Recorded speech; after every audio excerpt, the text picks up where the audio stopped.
헌법의 핵심 가치는 헌법의 주인은 헌법을 만든 주체는 누구인가? 그렇지는 않아요. 공휴일에서 빠지면서 인지도가 지금 많이 떨어졌어. 핵심입니다. 네, 다 핵심이었죠. 맞아. 네, 이제 이틀 후면 제헌절입니다. 1948년 7월 17일 헌법이 제정된 날입니다. 그렇죠. 헌법 만든 날 제헌절. 근데 그냥 헌법 만든 날 정도로 우리가 넘어갈 수 없는 이유가 있다는 거예요. 네. 예, 그래서 그 이야기 누구한테 듣겠습니까? 전우영 교수님. 한국 역사인데. 그렇습니다. 네, 우리 전우영 교수님 모시고 한국 근현대사 그 중에서도 굉장히 의미 있었던 제헌절 한번 이야기를 들어보겠습니다. 우리 역사학자 전우용 교수님 어서 오십시오. 어서 오십시오. 네. 뭐 이렇게 환대 감사합니다만은 좀 부담스럽네요. 네, 반갑습니다. 자, 오늘 이제 얘기해 주실 게 그 제헌절인데요. 제헌절이 우리나라 5대 국경일 중에 하나죠. 이게 본래 국경일이라고 하는 개념부터 좀 찾고 들어갈 좀 것 같아요. 다릅니까 또? 이게 쉽게 되는 게 아니에요. 우리나라에서 국경일을 처음 제정한 거는 이제 1897년이었어요. 국경일이라고 우리가 부르는 그런 날들이 지금 이제 제헌절과 관련해 얘기하면서 쓰는 게 적합할지 잘 모르겠지만 하여튼 온 국민이 모두 경축하는 날. 근데 우리가 개인의 경사스러운 날들이 언제예요? 생일이죠? 그렇죠. 네. 생일, 특히 이제 회갑이라든가 네. 뭐 결혼 기념일이라든가 그러니까 국가적으로 경축할 만한 날들은 국가의 탄생과 관련된 날들이에요. 그런 날들을 이제 국경일로 지정을 했던 것이죠. 그러니까 대한제국 시대에는 조선왕조 건국일, 또 대한제국 선포일, 또 고종의 생일 이런 날들을 국경일로 지정을 했었어요. 아, 국경일이 계속 바뀌네요. 예, 그리고 대한민국 임시정부에서는 3.1절 그리고 3.1절. 개천절 이런 날들을 이제 국경일로 기념을 했었죠. 해방이 되고 나서 1949년 2월에 국경일에 관한 법률이라고 하는 것을 제정을 하면서 헌법 전문에 기록된 내용 순서대로 국경일을 정했어요. 국경일에도 순서가 있어요. 날짜별 순서가 중요한 게 아니에요. 그러니까 그 순서라는 거 중요도입니까? 읽어볼게요. 유구한 역사와 전통에 빛나는 우리 시작해요. 우리 헌법 전문이. 네. 그만큼 우리가 역사를 중시하잖아요. 역사가 제일 먼저 나오는 단어예요. 유구하는 그 역사를 수식하는 말이고 네. 그 역사가 시작한 날이 언제냐? 우리의 역사. 개천절. 그렇죠. 개천절. 개천절이야. 네. 제일 중요해. 그게 첫 번째로 이제 개천절이고요. 네. 네. 기미 3.1운동으로 대한민국을 건립하여 세계에 선포한 3.1운동 나오네요. 그러니까 3.1절. 3.1절이죠. 네. 위대한 독립정신을 계승하여 이제 민주독립국가를 재건함에 있어서 이렇게 돼 있어요. 민주독립국가를 재건할 수 있게 된 날, 재건이 시작된 날, 광복절이죠. 그리고 나서 이제 정의 인도와 동포로서 민족적 단결을 공고히 하고 이렇게 들어가거든요. 그 다음에 시작되는 내용들이 이제 헌법 제정의 취지죠. 그러니까 제헌절. 기본적으로는 개천절, 3.1절, 광복절, 제헌절 이것이 이제 대한민국의 탄생과 관련된 4대 국경일로 지정이 돼서 네. 그 이후로 60여 년간 그것이 이제 기본적인 4대 국경일이었죠. 그랬다가 2005년에 한글날을 이것도 이제 우리가 국가적으로 경축해야 될 날 아니냐. 그래서 네. 국경일로 추가를 하면서 이제 5대 국경일이 된 거죠. 그럼 한글날은 조금 생뚱맞네요. 그러니까 이제 전체적인 국경일 제정의 취지에서 보자면 네. 이것이 한민족이라고 하는 한국인이라고 하는 사람들의 정체성을 만드는데 굉장히 중요한 역할을 했을 뿐 아니라 한글이 세계적으로 자랑할 만한 것이니까 국경일로 추가하자라는 여론이 있어서 그걸 받아들인 것이긴 한데 국경일 제정하는 전체적인 취지와 비춰보자면 다소 지금 조금 안 맞아. 생뚱맞은 느낌도 들기는 하죠. 네, 여론에 휩쓸린 거야, 형. 한글날은. 그럼. 그렇게 말씀하시면 이 한글 운동하시는 분들한테 혼납니다. 혼나죠. 이거 얼마나 애를 써서 국경일로 집어넣는데. 아니, 중요하긴 하죠. 아니, 근데 이제 제헌절은 공휴일에서 빠지면서 인지도가 지금 많이 떨어졌어. 맞아. 굉장히 좀 안타까워요. 90년대 외환위기 겪고 나서 어떻게 이 위기를 극복할 것인가. 지금도 사실은 그런 문제들 여전히 이 사회적 논란의 대상이 되어 있는데 그중에 하나가 일자리 나누기였어요. 일자리 나누기 차원에서 이미 이제 선진국도 다 시행하고 있으니까 주 5일제로 이행하자라고 하는 논의가 이제 외환위기 극복하는 과정에서 나왔죠. 네. 그래서 이게 점차적으로 2000년대에 들어와서는 대부분 주 5일제로 이행하게 되죠. 그렇게 되니까 너무 많이 노는 거 아니냐? 노는 게 너무 많다. 그래서 노는 날을 좀 빼자. 뭘 뺄 거냐. 그 제헌절이야. 아니, 여름 휴가철하고 겹치니까 이왕 빼도 좀 그 공휴일을 누리는 사람들도 조금 부담이 덜하고 기업 입장에서도 조금 이제 좀 숨통이 트이도록 하자고 해서 국경일의 중요성을 고려하지 않고 그냥 날짜 하나만 보고 여름이라서. 같아요. 그러니까 광복절을 빼기는 좀 심하다 생각했던 빠졌던 것이고. 근데 그러고 보니까 뒤에서부터 뺐네요. 예, 한글날도 빠졌고. 예, 그래서 한글날은 10월달에 워낙 또 이제 많으니까. 뭐 많았다고 그래서 뺀 거고요. 그 당시 뺐었던 것인데 지금이라도 사실은 이제 어차피 여름 휴가철이니까 너나 빼나 비슷해요.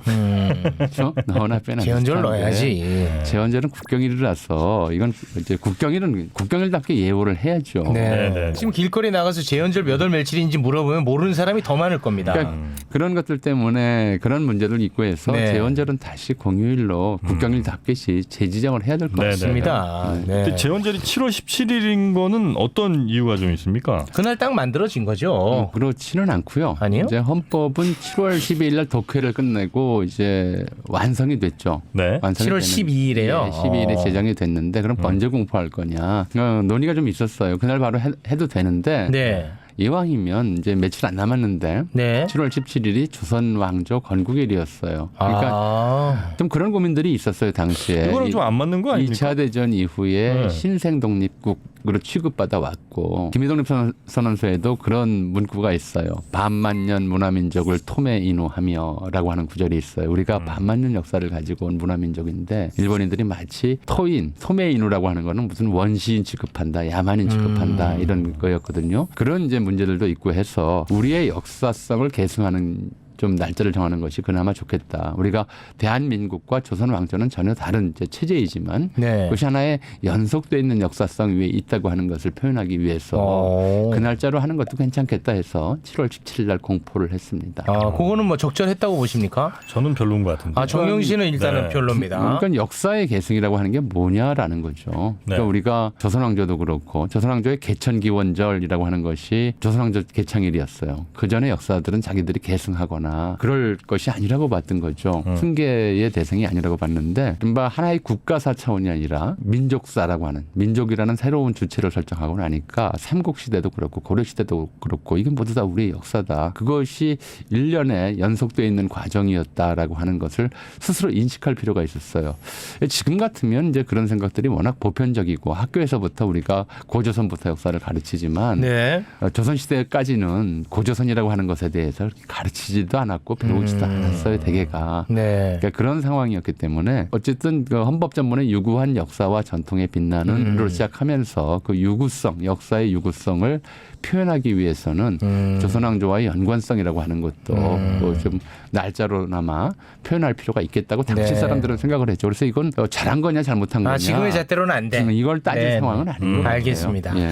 자, 헌법이 만들어진 날이 이제 제헌절인데 네. 여기서 그 헌은 무슨 말이에요? 그러니까요. 헌병할 때 같은 헌입니까 예? 혹시? 맞습니다. 뭐 할 때 헌? 헌병. 헌병? 예. 헌이 뭐야? 우리가 원래 일상에서 많이 법이라고 쓰나? 하는데 법 중에서도 법의 기틀이 되는 것.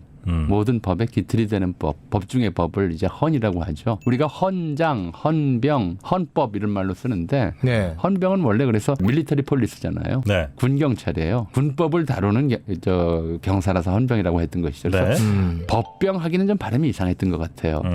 그래서 이제 사실 일본인들이 만든 말이었었는데 헌병이라고 하는 말을 그대로 썼었고요. 법 중에 법, 최고법을 헌법이라고 이름을 붙였던 거죠. 일본에서도 헌법이라고 해요 그러면? 그렇죠.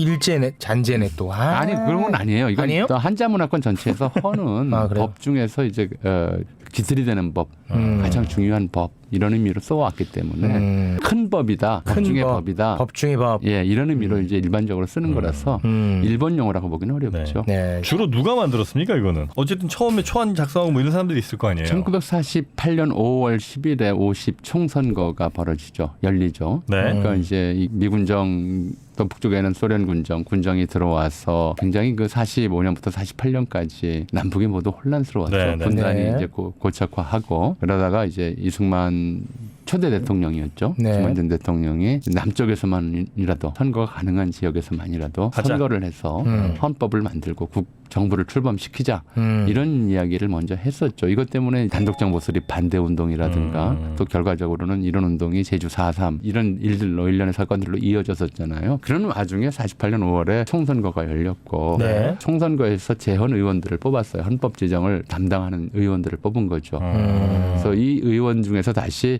이제 법률에 밝은 대표적으로 경성제국대학 법문학과 출신이었던 수석 합격생이었다고 해서 당시 조선의 천재로 알려졌던 유진호 박사라든가 대통령이라든가 이런 분들을 중심으로 헌법기초위원들이 만들어져서 초안을 작성하면 이제 재헌의원들이 헌법 독회를 열어서 여러 차례 읽으면서 문제점을 좀 수정 보완하고 그런 과정을 거쳐서 5월 10일 이제 선거가 됐으니까 5월 중순부터 시작해서 7월 중순까지 2달에 걸쳐서 만들어진 그런 이제 작성한. 그럼 만드신 분들은 어떤 그 일제물이 많이 안 든 분들입니까? 법을 제정하고 법문구를 쓰고 하는 문제에서는 이제 그런 영향력에서 자유로울 수는 없었죠. 배운 게 그건데 어떻게 하습니까? 문장이나 법률에 들어가는 법률 용어 하나하나가 네. 그 시대의 이제 변화상을 또는 그 시대의 흔적을 담을 수밖에 없었어요. 한편으로는 이제 임시정부의 계승성이라고 하는 것이 들어가기 때문에 이건 좀 분명해지는데요. 굉장히 고민스러웠던 것 중에 하나가 민주주의라고 하는 것을 어떻게 이해할 것이냐. 민주주의의 실질을 확보하기 위해서는 어떻게 해야 될 것이냐. 이런 문제들에 대해서는 깊이 생각을 했다 하더라도 명료하게 답을 찾아내기는 굉장히 어려웠어요. 그래서 미국의 이제 수정헌법들이죠. 그동안 헌법은 워낙 기본적으로 제정이 됐던 것이고 그다음에 일본에서 제정됐던 법 또 대한민국 임시정부 헌법 여러 개를 좀 영국 헌법 여러 가지를 참고를 좀 참고하면서 그러면서 이제 어떻게 하면 가장 좀 완전한 또 당시 상황에서 가장 좋은 민주주의 체제를 만들 것인가를 나름대로 고민해서 만들었는데 법률 제정이 모두 그렇잖아요. 어떤 사회 세력이 이 법률에 대해서는 굉장히 민감하게 반응을 해요. 네. 법에 어떤 내용이 들어가는 것이 좋겠는가를 가지고 굉장히 많은 이제 갈등이 벌어지죠. 네. 그러다 보니까 이제 당시 사회의 일반적인 분위기, 일반적인 지향점, 요구사항 이런 것들이 헌법에 반영될 수밖에 없었죠. 그래서 최초의 헌법은 지금 기준에서 보자면 굉장히 진보적이에요. 진보적이요? 예, 보수적이라기보다는 그래요? 굉장히 진보적이라서 뭐 희한하네. 노동권이라든가 그다음에 이제 남녀 동등권이라든가 이런 문제들에서 지금 생각해도 놀라울 정도의 진보성을 보여서 대표적인 게 이제 이런 거였거든요. 프랑스에서 여성 참정권이 인정된 게 1949년 헌법이에요. 근데 우리는 이미 헌법 제정 전에 재헌의원 선거에서도 보통 직접 선거, 평등 선거를 다 했어요. 와. 여성 남녀노소 빈부 차이를 두지 않고 네. 이거는 1920년 대한민국 임시 헌장에서 이렇게 선언했던 것의 연장선이거든요. 대단하네. 진보적이고 진취적이었다 하는 것을. 대한민국이 세계에서 제일 진보적이네요. 당시로서는 굉장히 좀 앞선 대단하네. 사회 전체의 분위기가 네네. 자, 이 굉장히 진보적인 헌법인데 헌법의 내용 중에 뭐 어떤 것들이 좀 진보적이었는지 혹시 몇 개 좀 소개해 주실 만한 게 있을까요? 가장 대표적인 건 이런 거였어요. 맨 앞에 네. 우리 민족이 단결해야 될 민족의 핵심 가치, 민족 공동의 가치로 뭘 집어넣냐면 정의, 인도, 동포애를 넣었단 말이에요. 자유, 평등 이런 걸 넣은 게 아니고요. 정의와 인도를 넣었어요. 그럼 정의란 무엇이냐? 이게 약자 보호예요. 그러니까 아주 간단히 얘기하면 초등학생들이나 유치원생이 태권도장에 가서 그런 거 외워요. 그럼 태권도를 배워서 뭘 할 거냐? 네. 약한 사람을 보호하고 강한 자의 횡포로부터 약한 자를 지킨다.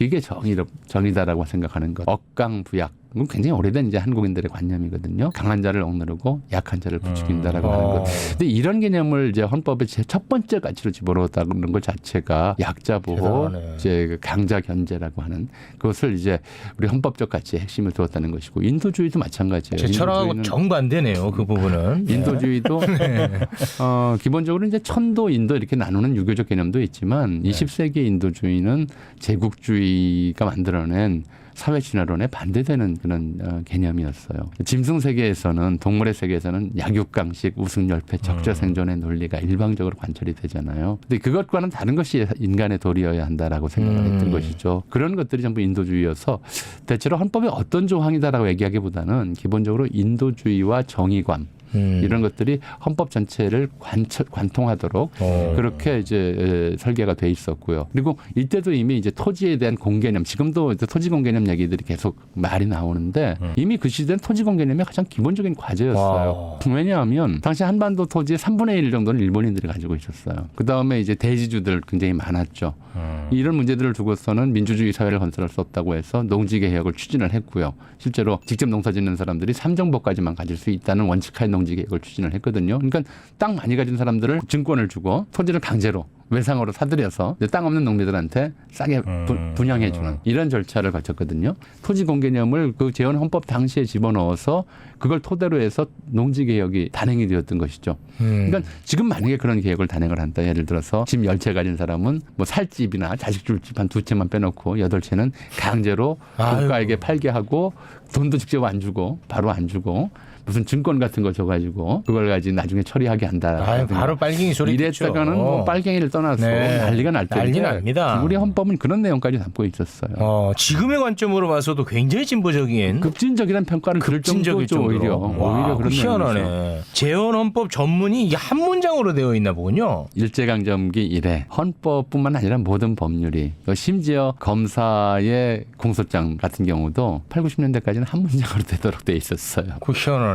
아주 길게 만연체로. 길게 만연체로 뭐뭐 하고 뭐뭐 하여 뭐뭐 하고 왜 그렇게 하는 거예요, 이거? 그게 일본식 저 법률 문구였었던 것 같은데 그런 점에서는 한 문장으로 해야 된다. 법률은 마침표는 법률이 그 문장이 끝날 때만 찍는다. 이런 식의 뭔가 좀 관행이 있어서 7월 17일에 헌법이 만들어졌으면 당시에는 다른 법은 아예 없었어요. 도둑질해도 뭐 처벌할 아니요. 근거가 없습니까? 그 이제 미군정 법률이 있었죠. 그러니까 이제 미군정이 시작되면서 미군정 포고령을 먼저 내리고 군정청의 포고령으로 특별히 지정하지 않는 외에는 식민지 시대 일본인들이 만든 법률을 그대로 적용한다. 그랬어요. 이렇게 돼 있었어요. 그러니까 굉장히 좀 우스꽝스러운 일들이 많이 일어났던 것이 헌법 제정 이후에도 민주주의라고 하면서 이승만 시대에 유명한 출판법 파동, 광무 신문지법 파동이라는 게 있었어요. 경향신문 뭐 폐간시킨 사건이었었는데 이제 언론 탄압 사건이었었는데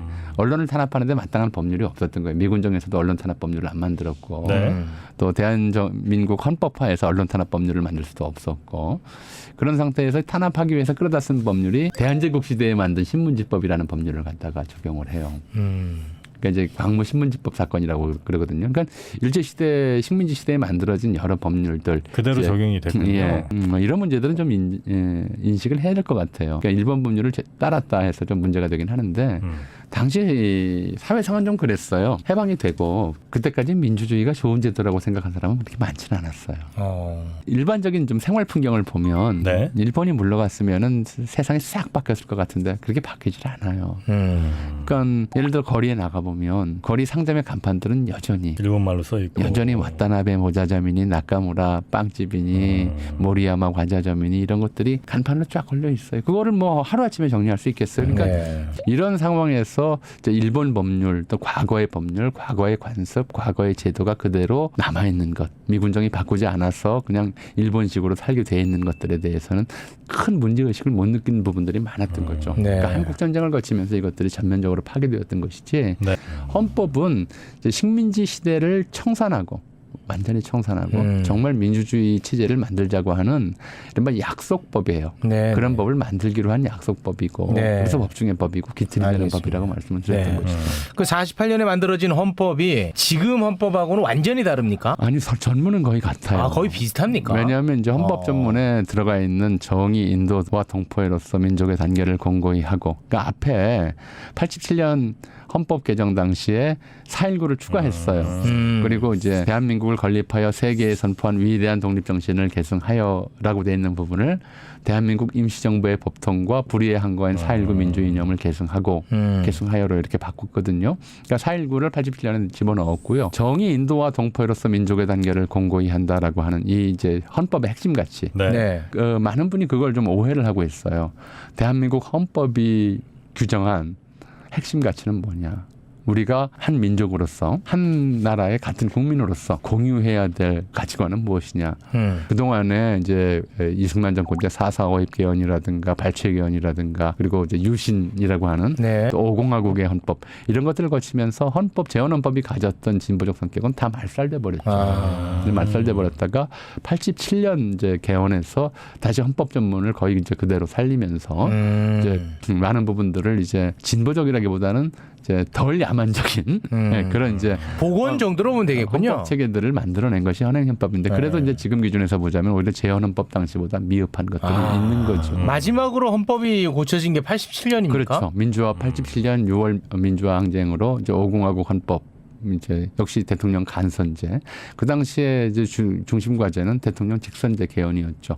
그리고 이 직선제 개헌을 안 하겠다고 한 것이 전두환 정권이 내걸었던 것이 호헌 헌법 지키겠다라는 네. 것이었고요. 그걸 이제 87년 6월 민주화 운동으로 꺾은 거죠. 꺾고 나서 개헌을 하면서 대통령 직선제 개헌을 하고 반민주적 독소 조항들을 좀 빼버리고 민주적 원칙에 맞게 이제 바꾸려고 바꿨던 것인데 네. 2017년이었죠. 그저 문재인 정부 들어서고 나서 들어서고 나서 바로 이제 개헌 논의 그때도 이제 개헌 논의를 하자는 얘기는 박근혜 전 대통령이 국정농단 직전에 그런 얘기가 있었던 걸로 탄핵을 기억하는데. 앞두고도 이제 그런 네. 개헌 문제 얘기를 같이 했었고 그랬던 네네. 걸로 기억을 해요. 뭐 개헌 정권 논의는 출범 때도 있었죠. 박근혜 정권 출범 예, 때도 개헌 논의는 이제 있었고. 늘 나오는 거죠. 왜냐하면 7년 단임제의 문제점들 그것을 이제 어떻게든 넘겨보려고 당시에는 좀 장기적인 민주주의의 발전이라든가 정치 안정이라든가 이런 것을 보기보다는 일단 1인 독재에 대한 혐오감이 워낙 사회적으로 만연해 있었기 때문에 좀 짧게 해서 단임으로 가자. 이런 정도의 그 당시에 시대성을 반영한 것이었었는데 그로부터 30년이 훨씬 넘게 지나고 나니까 아무래도 이게 5년 단임이라고 하는 것이 국회하고도 맞지를 않고 네. 총선거하고 일정하고 맞지도 않고 항상 삐까닥거리니까 이것도 좀 맞춰서 4년 중임제로 가자. 아니면 중간평가처럼 이제 경년 해가지고 총선과 대선 뭐 이렇게 거치게 이렇게 네. 가자. 뭐 이런 얘기들은 계속 나왔던 것인데 항상 결국은 이제 우리 사회가 워낙 좀 갈등이 심해졌고 그 사이에 재헌헌법 제정할 당시엔 그때도 굉장히 극심한 갈등 속에서 좀 헌법이 제정이 됐었어요. 아예 남북이 분단된 상황이었으니까. 네. 근데 이제 그런 분단적 상황이 지금은 한반도 남쪽 내에서도 이제 분단적 상황이 돼 있어서 말은 꺼내는데 참 하기 어려운. 매우 어렵군요. 정권 초기가 아니면 하기 어려운 그런 얘기가 돼버린 거죠. 근데 그렇다 하더라도 막 이제 민주주의가 뭔지 배우던 시대 또 결국은 이제 독재 정권을 물리치고 새롭게 민주항쟁으로 민주주의적 헌법을 처음 만들었던 때로부터 30년 넘게 지나면서 한국 사회의 성장 속도가 눈부셨잖아요. 네. 어떻게 보면 많은 부분에서 우리가 그동안 세계의 후진국이다 또는 개발도상국이다라고 생각했던 자기 정체성이 변화하는 그런 전환점을 우리가 맞고 있는 이 마당에 네. 그걸 좀 진지하게 세계 이른바 후발 민주주의 국가들의 모범이 될 만한 그래서 네. 다른 나라에서 만약에 민주적 개헌을 한다면 꼭 참고 해야 될 만한 네. 그럴 만한 이제 헌법을 하나 만드는 것도 네. 헌법을 새로 만드는 것도 필요한 일이지 않을까 생각은 해요. 네. 이 말씀이 오늘 방송에 가장 중요하고 핵심입니다. 네, 결론적인 말씀인 것 같습니다. 네. 꼭 그렇지는 않아요. 그렇지는 않아요. 다 핵심이었죠. 아니 한 가지만 더 말씀을 조금 드릴게요. 자, 헌법을 만든 주체는 누구인가? 아까 제가 재헌 의원 말씀하셨습니다만 그건 형식적으로 모든 사람들이 모여서 만들 수가 없으니까 대표를 뽑아서 만든 거잖아요. 모든 사람이 헌법을 만든 주인이에요. 그런데 당시에도 이게 굉장히 고민스러웠어요. 우리 헌법의 주어가 뭔가? 네. 주어가 있어요 원래? 헌법에 주어가 없겠어요? 누가 만들었지? 주어가 있죠. 유구한 역사와 전통에 빛나는 우리들. 국민들? 대한국민은 이렇게 썼어요. 그게 주어예요. 대한국민. 근데 이게 앞뒤가 안 맞는 게 대한국민이 대한민국을 건립했다고 돼 있어요. 헌법에. 대한국민이 대한민국을 건립했다. 대한국이 있어야 대한국민이 있는 것인데 어떻게 국민이 대한민국을 건립했다는 앞뒤가 안 맞는 문장이 헌법 전문에 첫 문장으로 들어갈 수 있는 거예요. 당시에 그런 문제들이 있었어요. 그럴 수 있겠네요. 그래서 처음에는 나라를 이제 새로 세우는 것이고 나라의 법을 만드는 것이니까 국민이라는 말을 써서는 안 된다. 이런 이제 이야기를 헌법 초안을 만들었던 이제 유진호 박사 스스로가 그렇게 생각을 했어요. 그럴 수 있겠네. 그 당시에는 이제 요즘에는 이제 그 말이 북한에서 쓰니까 불언시됐지만 그 당시에는 민중 그런 말이 잘 안 쓰였으니까 인민은이라고 썼었어요. 우리 인민은 이렇게 쓰려고 했었는데 재헌 의원 독회 과정에서 이거 좌익들이 공산당들이 많이 쓰는 말이다. 인민. 그리고 이제 국민으로 결론이 나긴 했거든요. 네. 그 이후로 이제 우리가 늘 국민이라는 말을 써요. 근데 그 말을 쓰더라도 처음 재헌헌법 당시에 이 주어를 다시 한번 생각해야 돼요. 그러니까 헌법의 주인은 누구냐? 국가가 아니다라는 거예요. 국회도 아니다라는 거예요. 헌법의 주인은 우리다. 그래서 헌법 주어가 이렇게 돼 있어요. 유구한 역사와 전통에 빛나는 우리 대한국민은이에요. 우리다라고 하는. 그러니까 헌법이 못마땅하면 바꿀 수 있는 권리도 우리들에게 있고 네. 헌법을 더 좋은 쪽으로 개선할 수 있는 권리도 우리들에게 있다. 그러니까 헌법의 주인은 우리다. 제헌절은 우리의 날이다. 네. 이제 우리가 비로소 뭐 대한민국 임시정부도 이제 임시헌정을 만들긴 했지만 한반도 전역에 실질적인 영향력을 행사할 수 있는 네. 그런 주권을 처음으로 가진 날이다. 이건 일본으로부터 주권을 회복했다를 넘어섰어요. 보통 사람들이 인민 또는 민중, 평민이라고 불렸던 사람들이 한반도 반만년 역사상 처음으로 나라의 주권을 가졌던 날이다. 알겠습니다. 예, 이 날을 좀 제헌절의 의미로서 그래서 이게 네. 4대 국경일 또는 5대 국경일 공휴일 아닌 그냥 좀 뭔가 좀 뭐랄까요? 이 표현이 좀 그런데 반쪽짜리 국경일 그런 느낌이 좀 들잖아요. 다른 네, 국경일에 네, 네. 비해서 공휴일이 아니니까 네. 그런 정도의 날이 아니다. 정말 이것은 이제 헌법 자체를 지켜야 되겠다고 하는 그런 의미를 떠나서 헌법은 내가 인간답게 살기 위해서 만들고 함께 지키는 그런 약속이고 우리가 제헌헌법이래 지금까지 지키고 만들어 놓고 함께 약속한 헌법의 핵심 가치는 정의, 인도, 동포애다. 이거 좀 기억하는 날. 네. 그날이 제헌절이었으면 좋겠습니다. 알겠습니다. 최욱 씨가 주인공입니다. 네. 아시겠죠? 알겠습니다. 오늘은 여기까지 함께 하시죠. 네. 자, 오늘 함께 해주신 역사학자시죠? 전우용 교수님 대단히 고맙습니다. 고맙습니다. 네, 감사합니다. 네, 걱정 말아요 서울 여러분의 소중한 의견들로 만들어집니다. 팟빵 채널 통해서 댓글 남겨주시고요. 서울@팟빵.com으로 여러분의 다양한 의견도 보내주시면 감사하겠습니다. 네, 저희는 다음 주에 다시 돌아오겠습니다. 함께해 주신 여러분 고맙습니다. 고맙습니다. I see you.